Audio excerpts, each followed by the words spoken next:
তারা মুসলিম, তারা মানুষ, তারা ফিলিস্তিনি, কিন্তু আজ তাদের জীবনের দাম যেন একটা পাথরের চেয়েও কম। সারা বিশ্ব চুপ, আর জালেমরা একের পর এক জীবন মুছে দিচ্ছে।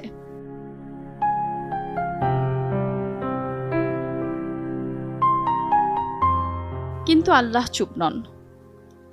জালেমরা যা করছে, আল্লাহ তা থেকে গাফিল নন। তিনি শুধু তাদের এমন একদিনের জন্য সময় দিচ্ছেন যেদিন চক্ষু স্থির হয়ে যাবে। সূরা ইব্রাহিম আয়াত ৪২।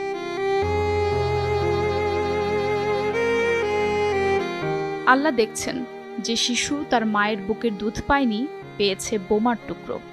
যে বৃদ্ধ নামাজে ছিলেন, তার কবর হয়ে গেছে সিজদার জায়গায়। আল্লাহর রাসূল সাল্লাল্লাহু আলাইহি ওয়াসাল্লাম বলেছেন, জুলুম একটি